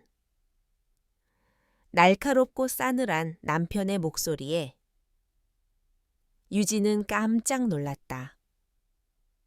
그녀는 변명거리를 찾으려 애썼다. 아, 그건 그냥 스트레스도 쌓이고 해서 기분 전환 겸. 그리고 어차피 나중에 다 우리 재산이 될 텐데 미리 가방 하나 산 게 그렇게 큰 잘못이야. 그녀는 자신도 모르게 속마음을 내뱉고 말았다. 어차피 다 우리 재산이 될 텐데. 그 말은 민호의 귀에 비수처럼 꽂혀었다. 지금껏 단 한 번도 본 적 없는 아내의 모습이었다. 항상 자신을 위하고 어머니를 위하고 가정을 위해 희생하던 아내의 입에서 나온 말이라고는 믿기지 않았다. 그게 지금 할 소리야. 어머니는 빚 때문에 평생을 고생하셨는데 우리는 그 돈을 갚는 날 명품 가방을 사 당신 정말 실망스럽다. 실망. 내가 뭘 그렇게 잘못했는데요. 이 집안을 위해서 고생하는 건 난데 가방 하나 마음대로 못 사요. 두 사람의 목소리가 처음으로 높아졌다. 그것은 큰 싸움은 아니었지만 완벽하게 조화롭다고 믿었던 그들의 관계에 처음으로 선명한 균열이 생기는 순간이었다. 순자 여사는 자신의 방문에 귀를 기댄 채 아들 부부의 방에서 새어나오는 다툼 소리를 들으며 차갑게 미소 지었다. 그녀가 뿌린 의심의 씨앗은 마침내 싹을 틔웠고 그녀가 일으킨 미풍은 이제 막 그들의 균열 사이로 스며들기 시작하고 있었다. 남편 민호와의 첫 번째 다툼 이후 최유진의 마음은 가시밭길을 걷는 듯 불편하고 초조했다. 집안의 공기는 눈에 보이지 않는 얼음장처럼 차가웠다. 민호는 눈에 띄게 말이 줄었고 그녀를 대하는 태도는 이전의 다정함을 잃고 사무적으로 변했다. 유진은 남편의 마음을 되돌리기 위해 몇 번이나 애교를 부리고 맛있는 음식을 차려냈지만 한 번 생긴 균열은 쉽게 메워지지 않았다. 그녀는 이 모든 것이 시어머니 때문에 시작되었다고 생각했다. 쓸데없는 빚 문제만 아니었어도 남편이 그 낡아빠진 영수증만 보지 않았어도 이런 일은 없었을 것이다. 무엇보다 그녀를 미치게 하는 것은 시간이었다. 시어머니 박순자 여사는 날이 갈수록 쇠약해지는 것 같으면서도 좀처럼 세상을 떠날 기미를 보이지 않았다. 그녀의 계획은 시어머니의 빠른 죽음을 전제로 한 것이었는데 예상보다 모든 것이 지연되고 있었다. 1,000만 원이라는 큰 돈을 썼지만 돌아온 것은 남편의 냉대뿐이었고 손에 쥐게 될 유산은 여전히 아득하게만 느껴졌다. 그녀의 마음속에서는 조바심이 독초처럼 자라나 그녀의 이성을 서서히 마비시키고 있었다. 그녀는 자신이 이 집안의 희생자라고 느끼기 시작했다. 늙은 시어머니와 무능한 남편 사이에서 자신의 청춘과 돈을 낭비하고 있다는 생각에 사로잡혔다. 바로 그 무렵 순자 여사는 유진의 위태로운 인내심을 끊어버릴 마지막 한 방울의 물을 떨어뜨릴 준비를 하고 있었다. 그녀는 유진이 장을 보러 나간 틈을 타 아들 민호를 조용히 자신의 방으로 불렀다. 민호야, 내가 너에게 짐만 되는 것 같아 정말 미안하구나. 그녀는 금방이라도 숨이 넘어갈 듯 가쁜 숨을 몰아쉬며 말했다. 민호는 어머니의 모습에 가슴이 철렁 내려앉았다. 엄마, 또 왜 그러세요? 그런 말씀 마세요. 아니다. 정말로 마지막 부탁이 될 것 같아서 그런다. 내가 젊었을 때 널 위해 생명보험을 하나 들어놓으신 게 있단다. 내가 죽으면 네 앞으로 보험금이 나오는.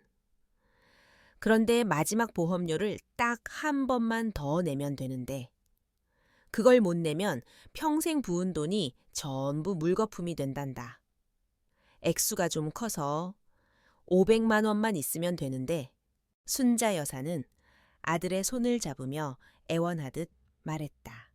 이게 내가 너에게 해줄 수 있는 마지막 선물이다. 어떻게 안 되겠니? 어머니의 마지막 선물. 그 말에 민호의 마음은 무너져 내렸다. 그는 얼마 전 아내와 돈 문제로 다퉜다는 사실도 잊은 채 어떻게든 돈을 마련해 보겠다고 어머니에게 약속했다. 어머니의 슬픈 얼굴 앞에서 그는 다른 어떤 생각도 할 수가 없었다. 그날 밤 민호는 아내의 눈치를 살피며 어렵게 입을 열었다. 재혁이, 유진아, 부탁할 게 있는데. 유진은 휴대폰만 들여다볼 뿐 그를 쳐다보지도 않았다. 민호는 헛기침을 한 번 하고는 용기를 내어 말했다. 엄마 생명보험료 마지막 회분을 내야 한다는데 500만 원이 필요하대. 우리가 좀 도와드릴 수 있을까? 그 말이 끝나는 순간 유진이 들고 있던 휴대폰을 침대 위로 신경질적으로 집어던졌다. 그녀가 자리에서 벌떡 일어나 민호를 쏘아붙이기 시작했다. 그 모습은 민호가 단 한 번도 본 적 없는 분노와 경멸로 가득 찬 낯선 여자의 모습이었다. 또 돈 또 그놈의 엄마 돈 문제야? 당신은 대체 가장 맞아. 돈 벌 능력도 없으면서 맨날 나한테 와서 돈 내놓으라는 소리만 하고 내가 이 집의 하녀야 돈 나오는 기계냐고. 그녀의 목소리는 쇠를 긁는 듯 날카로웠다. 지난 몇 주간 쌓여왔던 모든 불만과 초조함이 한꺼번에 폭발하고 있었다. 그녀의 분노는 이내 시어머니에게로 향했다. 그리고 당신 어머니. 대체 언제 돌아가시는 건데 맨날 죽는다. 죽는다 말만 하고 몇 달째 우리 피만 쪽쪽 빨아먹고 있잖아.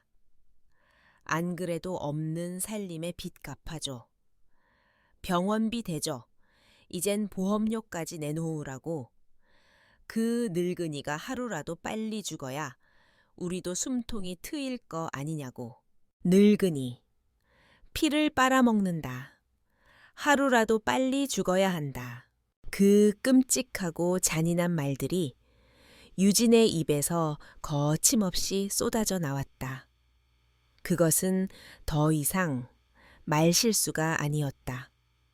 그것은 그녀의 가장 깊은 곳에 숨겨져 있던 본심, 탐욕과 증오로 뒤엉킨 그녀의 진짜 얼굴이었다. 민호는 그 자리에 못 박힌 듯 서 있었다. 눈앞의 여자가 정말 자신이 사랑했던 아내가 맞는지 믿을 수가 없었다. 어머니를 향한 저주는 곧 자신을 향한 저주처럼 들렸다. 그동안 어머니가 했던 말들, 아내의 이상했던 행동들, 모든 퍼즐 조각이 한순간에 맞춰지며 끔찍한 그림을 완성했다. 어머니가 심어놓았던 작은 의심의 씨앗이 아내의 이 폭언을 자양분 삼아 거대하고 흉측한 확신이라는 나무로 자라나는 순간이었다. 그동안 유진이 보여주었던 모든 친절과 효심이 실은 이 순간을 위한 위선적인 연극이었을지도 모른다는 끔찍한 생각에 온몸에 소름이 돋았다. 자신이 너무 심한 말을 했다는 것을 깨달은 유진의 얼굴이 하얗게 질렸다. 그녀는 뒤늦게 상황을 수습하려 민호에게 다가와 매달렸다. 여보, 미안해요. 내가 너무 힘들어서 그랬어. 스트레스가 너무 쌓여서 말이 헛나왔어. 진심이 아니야. 알잖아요. 그녀는 눈물을 쏟아내며 용서를 빌었다. 하지만 이미 엎질러진 물이었다. 민호는 그녀의 손을 차갑게 뿌리쳤다. 그의 눈에는 더 이상 아내를 향한 사랑이나 연민이 남아있지 않았다. 오직 차가운 경멸과 깊은 환멸만이 자리하고 있었다. 그는 아무 말 없이 그녀를 지나쳐 서재로 들어가 문을 잠가버렸다. 거실에 홀로 남아 흐느끼는 유진의 울음소리가 집안에 울려 퍼재었다. 그리고 그 모든 상황을 순자 여사는 자신의 방문에 귀를 기댄 채 하나도 놓치지 않고 듣고 있었다. 그녀는 유진이 스스로 무덤을 파는 소리를, 아들의 마음속에서 신뢰가 무너져 내리는 소리를 똑똑히 들었다. 모든 것이 잠잠해진 뒤 순자 여사는 조용히 문에서 떨어져 자신의 의자에 앉았다. 그녀의 얼굴에는 기쁨도 슬픔도 그 어떤 감정도 떠오르지 않았다. 오직 서늘하고 냉정한 만족감만이 그녀의 전신을 감돌았다. 이제 아들을 더 이상 설득할 필요가 없었다.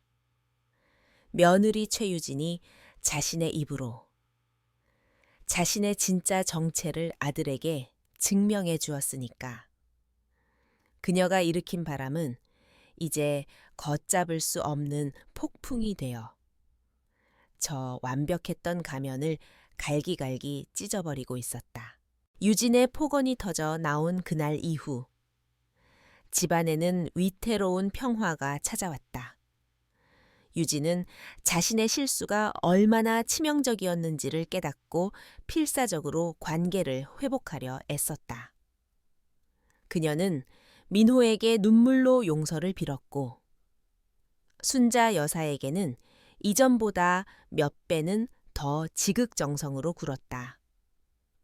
민호는 아내에 대한 신뢰가 산산조각 났지만 당장 어떤 결정을 내릴 수도 없는 혼란 속에서 침묵으로 일관했다. 그는 그저 새로운 눈으로, 의심의 눈초리로 아내의 모든 행동을 관찰할 뿐이었다. 순자 여사는 이제 마지막 결정타를 날릴 시간이라고 판단했다. 그녀는 어느 날 저녁 민호와 유진을 거실로 불러 모았다. 그녀의 얼굴은 그 어느 때보다 창백했고 목소리는 금방이라도 꺼질 듯 희미했다. 내가 곰곰이 생각을 해봤는데 더는 너희에게 짐이 될 수는 없겠더구나. 그녀는 두 사람을 번갈아 보며 말했다. 이 집을 팔아야겠다. 집을 판 돈으로. 나는 조용하고 공기 좋은 곳에 있는 좋은 요양원으로 들어가서 남은 생을 보낼란다. 그게 너희를 위하고 나를 위하는 길인 것 같다. 그 말에 민호는 가슴이 아팠지만 유진의 귀는 번쩍 뜨였다. 집을 판다고 요양원에 들어간다고? 이것은 그녀가 꿈에 그리던 시나리오였다. 시어머니가 제 발로 집을 나가주고 집을 판 목돈까지 손에 쥘 수 있게 된다니. 며칠 전 남편과의 다툼으로 인한 불안감과 초조함이 한순간에 씻은 듯이 사라졌다. 순자 여사는 결정적인 미끼를 던졌다. 그리고 요양원 비용을 제하고 남는 돈은 전부 너희에게 주마. 아무것도 없는 며느리 데리고 사느라 고생한 우리 아들. 그리고 병든 시어머니 모시느라 고생한 우리 애기에게 주는 내 마지막 선물이다. 마지막 선물. 그 말에 유진의 심장은 탐욕으로 세차게 고동쳤다. 그녀는 감격에 겨운 목소리로 외쳤다. 어머님, 안 돼요. 저희가 끝까지 모실게요. 어떻게 어머님을 요양원에 보내요? 하지만 그녀의 연기는 이미 민호에게도 순자 여사에게도 통하지 않았다. 순자 여사는 부드럽지만 단호하게 고개를 저었다. 내 결심은 확고하다. 그날 이후 유진은 집을 파는 일에 미친 듯이 매달렸다. 그녀는 시어머니가 마음을 바꾸기라도 할까봐, 혹은 죽음이 먼저 찾아와 모든 절차가 복잡해지기라도 할까봐 전전긍긍했다. 그녀는 부동산 중개인을 닥달하고 집을 보러 오는 사람들에게는 세상에서 가장 친절한 미소로 응대했다. 집 안 구석구석을 반짝반짝 윤이 나게 닦으며 자신의 빛나는 미래를 함께 닦는 기분이었다. 그녀의 그런 광적인 모습은 민호의 눈에 더더 낯설고 기괴하게 보였지만 그는 아무 말도 하지 않았다. 순자 여사는 그저 방 안에 누워 쇠약한 노인의 모습으로 며느리가 자신의 무덤을 파는 모습을 조용히 지켜볼 뿐이었다. 유진의 노력 덕분인지 집은 생각보다 빨리 팔렸다. 시세보다 조금 싼 가격에 모든 대금을 현금으로 치르겠다는 구매자가 나타났기 때문이었다. 유진은 한치의 망설임도 없이 그 제안을 받아들였다. 마침내 계약서에 도장을 찍는 날이 밝았다. 약속 장소인 법무사 사무실에는 모든 사람이 모였다. 민호의 부축을 받으며 나타난 순자 여사. 화사한 옷차림으로 흥분을 감추지 못하는 유진. 그리고 집을 사기로 한 부부와 부동산 중개인이 마주 앉았다. 사무실의 공기는 새로운 시작에 대한 기대감으로 희미하게 들떠 있었다. 법무사가 준비된 매매 계약서의 내용을 하나하나 짚어가며 읽어 내려갔다이. 매매 대금, 장음 지급일, 소유권 이전 절차 등 유진은 자신의 통장에 찍히게 될 어마어마한 액수를 상상하며 저도 모르게 미소를 지었다. 모든 확인 절차가 끝나고 각자의 인감도장을 찍을 마지막 순간만이 남았다. 바로 그때였다. 순자 여사가 힘겹게 기침을 몇 번 하더니 사무실 한쪽 구석에 조용히 앉아있던 낯선 중년의 남자에게 눈짓을 보냈다. 그 남자는 순자 여사의 신호를 받자 들고 있던 서류 가방을 들고 테이블로 다가왔다. 그는 자신을 순자 여사의 법률 대리인인 박 변호사라고 소개했다. 유진은 유언장을 작성했던 젊은 변호사가 아닌 것을 의아하게 생각했지만 대수롭지 않게 여겼다. 박 변호사는 모두를 향해 정중하게 고개를 숙인 뒤 서류 가방에서 또 다른 서류 뭉치를 꺼내 테이블 위에 올려놓았다. 잠깐만요. 계약서에 날인하시기 전에 본 부동산의 매각 대금 처리에 관한 박순자 여사님의 최종적인 의사를 전달해드릴 서류가 있습니다. 그의 차분한 목소리에 사무실 안의 모든 시선이 집중되었다. 유진의 심장이 불길하게 쿵 하고 내려앉았다. 박 변호사는 서류의 첫 장을 넘기며 사무적이면서도 명확한 어조로 말했다. 이 서류는 법적 효력을 지닌 기부 약정서입니다.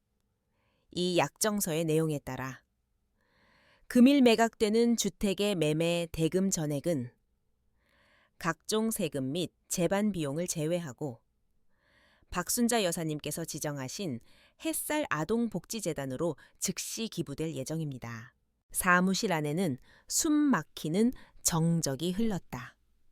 부동산 중개인의 입이 떡 벌어졌고 집을 사려던 부부는 어리둥절한 표정으로 서로를 쳐다보았다. 박 변호사는 유진의 얼굴을 쳐다보지도 않은 채 말을 이었다. 이 기부 약정은 본 계약에 앞서 수주 전에 이미 체결되었으며 공증까지 모두 마친 상태입니다.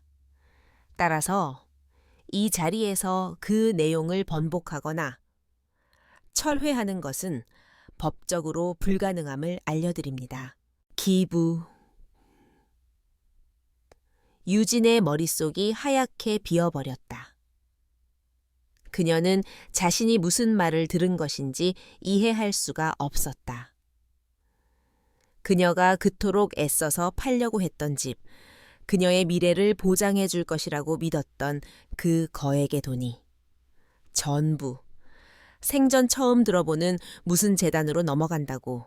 그녀는 고장난 기계처럼 삐걱거리며 고개를 돌려 시어머니를 보았다. 그리고 그 순간 그녀는 얼어붙고 말았다. 항상 병약하고 힘없이 누워만 있던 시어머니가 언제 그랬냐는 듯 허리를 꼿꼿이 세우고 앉아 있었다. 그 눈은 더 이상 희미하고 초점 없지 않았다. 그 자리에는 강철처럼 차갑고 서늘한 빛이, 얼음처럼 날카로운 승리감이 번뜩이고 있었다. 순자 여사는 경멸과 냉소가 뒤섞인 눈빛으로 유진을 똑바로 쏘아보고 있었다.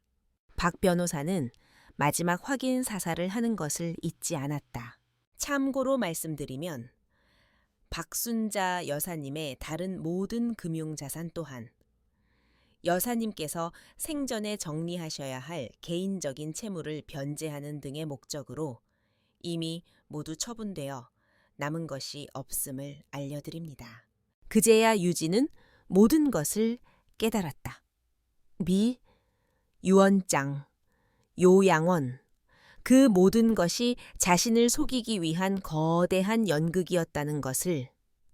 시어머니가 말했던 채무는 진짜였지만 그 돈은 채권자가 아닌 바로 시어머니의 다른 주머니로 들어가고 있었던 것이다.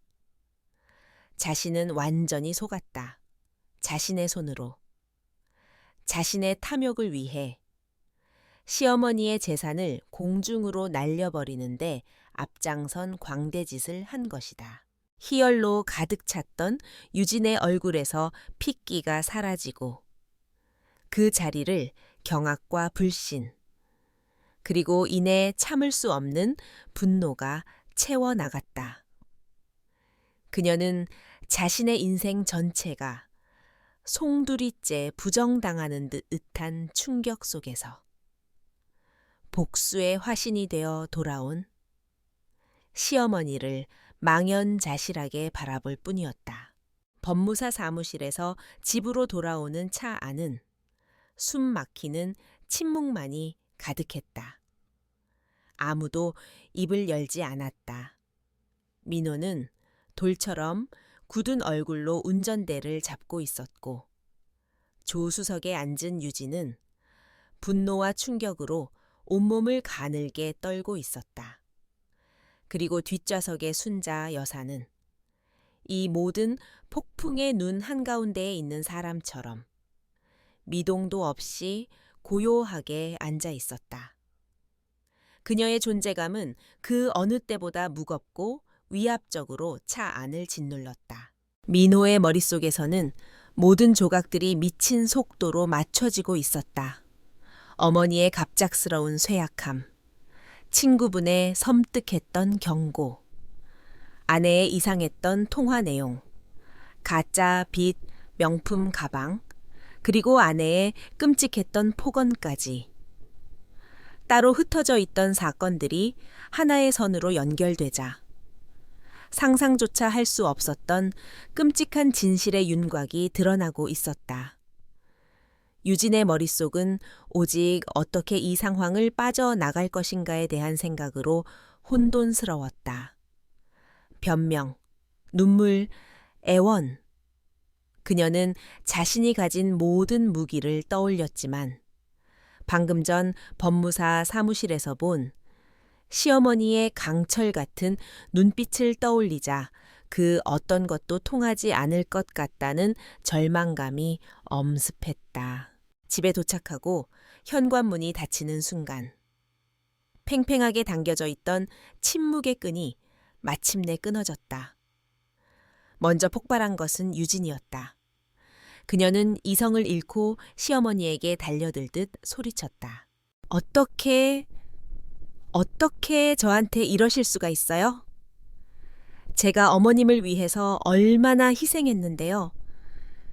그 모든 게 전부 다 저를 속이기 위한 연극이었어요. 네, 절 바보로 만들고 갖고 노신 거냐고요.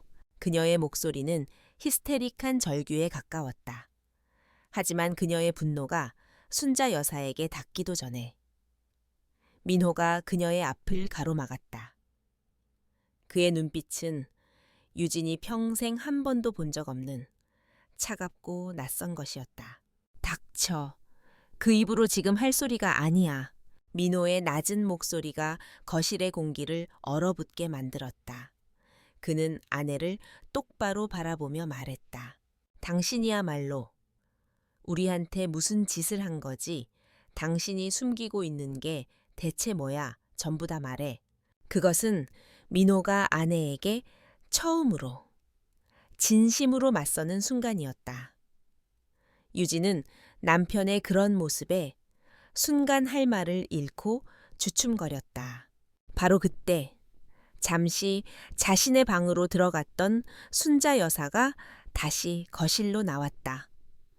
그녀는 더 이상 허리를 구부정하게 굽히거나 힘없이 걷지 않았다.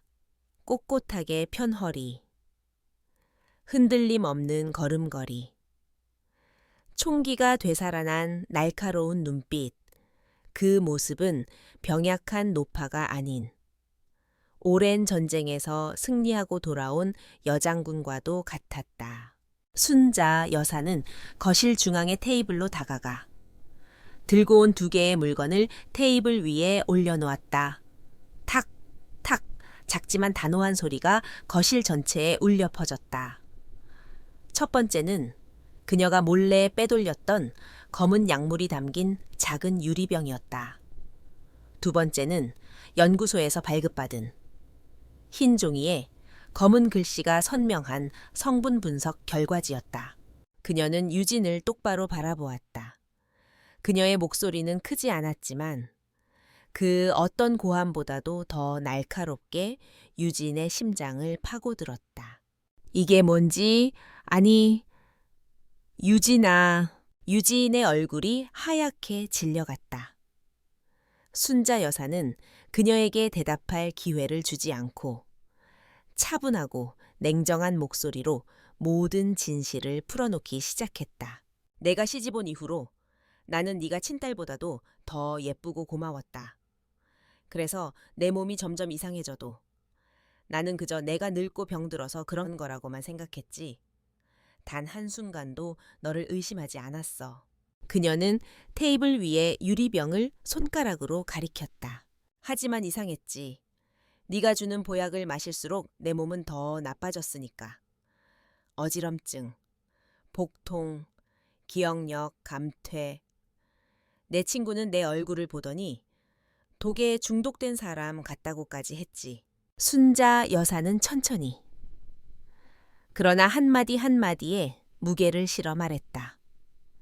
그녀는 유진의 통화 내용을 엿들은 이야기. 약을 몰래 빼돌려 연구소에 가져갔던 그날의 일을 담담하게 설명했다. 그리고 마침내 성분 분석 결과지를 유진의 눈앞으로 밀었다. 이 보고서에 따르면 네가 매일 아침 어머님 기운 차리세요 라며 웃는 얼굴로 내밀던 그 보약에는 사람을 아주 천천히 고통스럽게 죽이는 독이 들어있었다더구나. 민호의 입에서 억눌린 신음이 터져 나왔다. 그는 믿을 수 없다는 듯 아내와 어머니, 그리고 테이블 위의 증거물들을 번갈아 쳐다보았다. 순자 여사는 아들을 향해 고개를 돌렸다. 그리고 네가 네 아내의 효심에 감동하며 썼던 돈들, 내가 젊었을 때 졌다는 빚, 내 마지막 보험료, 그 돈들은 모두 내 다른 통장으로 고스란히 들어왔다. 나는 너희에게 단 한 푼의 돈도 받은 적이 없어. 유진이 제 돈으로 자신의 탐욕을 채우려다 제 발등을 찍은 계지, 모든 것이 명백해졌다. 더 이상의 변명도, 거짓말도 통하지 않았다. 유진은 유리병과 보고서, 그리고 자신을 경멸과 혐오의 눈빛으로 바라보는 남편의 얼굴을 보았다. 모든 탈출구가 막혔다. 그녀를 지탱하던 위선의 성벽이 와르르 무너져 내렸다. 결국 그녀는 그 자리에 주저앉았다. 완벽했던 가면이 벗겨지고 추악한 민낯이 드러나자 그녀는 더 이상 버틸 수 없었다. 그녀는 어린아이처럼 엉엉 울기 시작했다. 그리고 그 울음과 함께 억눌려 있던 모든 진실이 횡설수설 쏟아져 나오기 시작했다. 가난했던 어린 시절에 대한 지긋지긋한 원망. 이 집에 처음 시집 왔을 때 느꼈던 자격지심. 시어머니의 재산에 대한 끝없는 탐욕. 그리고 자신의 계획이 늦어지는 것에 대한 초조함까지. 잘못했어요. 여보, 내가 정말 잘못했어요. 너무 가난하게 살기 싫어서, 이 집이 너무 갖고 싶어서, 그래서 그랬어요. 그녀는 민호의 바짓가랑이를 붙잡고 애원했지만 민호는 싸늘하게 굳어 미동도 하지 않았다. 그는 자신의 눈앞에서 울부짖는 여자가, 자신이 그토록 사랑했던 아내가 맞는지조차 혼란스러웠다. 자신을 낳아준 어머니를 죽이려 했던 여자. 그 사실이 거대한 낙인처럼 그의 영혼에 새겨졌다. 한참 동안 거실을 채우던 유진의 울음소리가 잦아들 무렵 민호가 마침내 입을 열었다. 그의 목소리는 모든 감정이 사라진 듯 텅 비어 있었다. 그는 바닥에 쓰러져 있는 아내를, 그리고 그 모습을 묵묵히 지켜보고 있는 어머니를 한 번 본 뒤 나지막이, 그러나 단호하게 말했다. 우리 이혼하자. 그것은 질문이 아니었다. 돌이킬 수 없는 마지막 선고였다. 이혼하자는 민호의 선고가 내려진 다음 날, 최유진은 이 집을 떠났다. 그녀의 퇴장은 처음 이 집에 들어왔을 때처럼, 혹은 그보다 더 초라했다. 변호사가 동석한 자리에서 작성된 이혼 합의서는 냉혹하리만치 간결했다. 위자료는 없었다. 재산 분할도 없었다. 그녀는 결혼 생활 동안 저지른 악행에 대한 책임으로 모든 권리를 포기한다는 항목에 묵묵히 서명해야만 했다. 그녀가 이 집에서 가져갈 수 있는 것은 시집 올 때 들고 왔던 낡은 여행 가방 하나에 담긴 자신의 옷가지가 전부였다. 그녀가 짐을 싸는 동안 집안에는 아무도 없었다. 순자 여사는 아침 일찍 외출했고 민호는 회사에 나갔다. 어쩌면 두 사람 다 그녀의 마지막 모습을 보고 싶지 않았을지도 모른다. 유진은 텅 빈 거실에 서서 이 집을 마지막으로 둘러보았다. 한때는 이곳의 안주인이 되어 모든 것을 누리는 상상에 부풀었었다. 이제 와 돌이켜보니 그 모든 것이 한여름 밤의 꿈처럼 허망했다. 그녀의 시선이 한쪽 구석에 놓인 자신이 할부로 샀던 명품 가방에 머물렀다. 자신의 탐욕과 어리석음의 상징과도 같은 물건이었다. 그녀는 그것을 차마 가방에 담지 못하고 그 자리에 그대로 둔 채 조용히 현관문을 열고 나섰다. 아무도 그녀를 배웅하지 않았다. 그날 저녁. 집으로 돌아온 민호는 순자 여사에게 물었다. 그의 목소리는 여전히 공허했다. 어머니, 이제 경찰에 신고해야 하지 않을까요? 그 사람은 벌을 받아야 하잖아요. 그는 유진을 그 사람이라고 불렀다. 순자 여사는 찻잔을 내려놓으며 아들을 똑바로 바라보았다. 그녀의 눈빛은 차갑고 단호했다. 경찰서 감옥 민호야. 그건 너무 쉽고 자비로운 벌이다. 몇 년 감옥에서 징역 살고 나오면 모든 게 끝나는 그런 벌 말이다. 내가 그 여자에게 내리고 싶은 벌은 그런 게 아니야. 순자 여사는 창밖의 어둠을 바라보며 말을 이었다. 그녀의 목소리는 나지막했지만 그 안에는 섬뜩한 집념이 서려 있었다. 그 아이는 평생을 후회 속에서 살아가야 한다. 자신이 한순간의 탐욕 때문에 무엇을 놓쳤는지, 매일 밤 잠자리에 누울 때마다 뼈저리게 느끼며 살아가야 해. 지긋지긋하다던 가난 속에서, 사람들의 손가락질과 경멸 속에서, 아침에 눈을 뜰 때마다 자신이 무슨 짓을 했는지 곱씹으며 지옥같이 살아가야 한다. 죽는 것보다 더한 고통 속에서 사는 것. 그게 바로 내가 그 아이에게 내리는 진짜 천벌 티안파이다. 어머니의 말에 민호는 아무 대꾸도 할 수 없었다. 그는 어머니의 증오가 얼마나 깊고 무서운지를 그제야 깨달았다. 그는 이제 모든 것이 끝났으니 어머니와 예전처럼 다시 평온한 삶으로 돌아갈 수 있을 거라고 막연히 기대했다. 하지만 순자 여사는 그에게도 심판을 내리는 것을 잊지 않았다. 그리고 너도 죄가 없다고 생각하지 마라.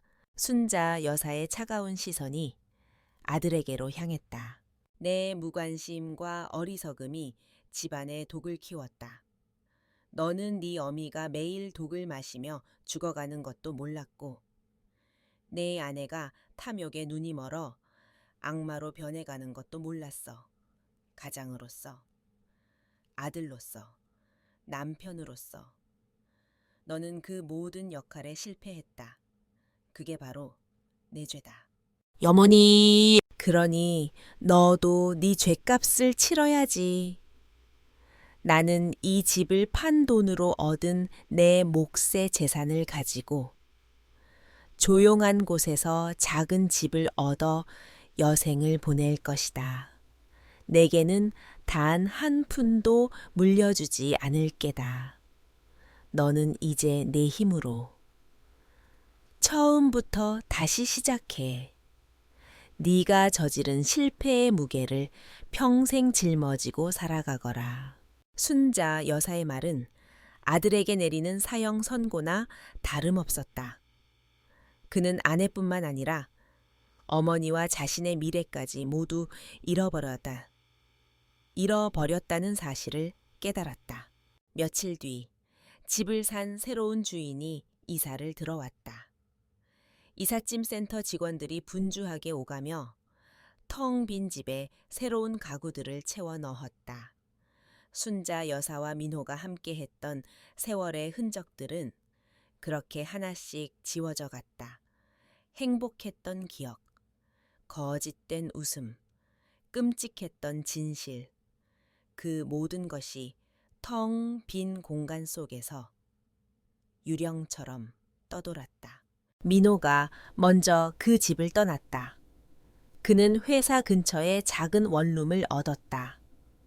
어머니에게 작별 인사를 하는 그의 등은 한없이 구부정하고 왜소해 보였다.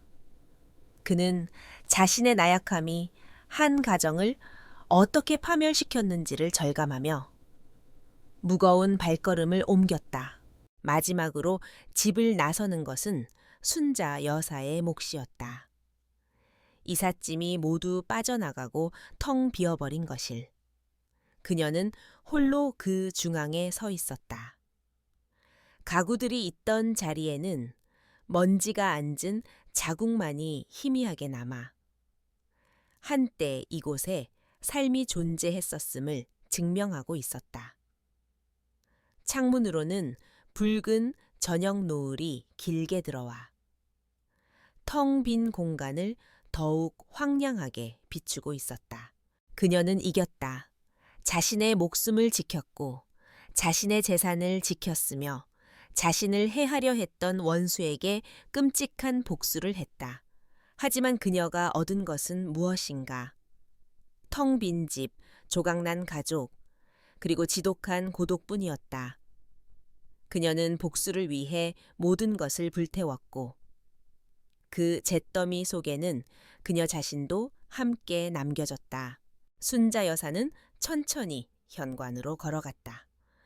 문을 닫고 잠그는 순간 철컥 하는 소리가 유난히 크게 울렸다. 그것은 단지 한 집의 문이 닫히는 소리가 아니었다. 한 가족의 역사가 돌이킬 수 없는 비극의 막이 내리는 소리였다. 하늘이 내리는 벌, 천벌이란 어쩌면 가해자에게만 내려지는 것이 아닐지도 모른다. 탐욕과 배신, 그리고 증오와 복수라는 인간의 업보에 얽힌 모두에게 내려지는 것일지도. 순자 여사는 이제 텅 빈 세상에 홀로 남아 자신이 행한 처절한 심판의 결과를 평생 안고 살아가야 할 터였다.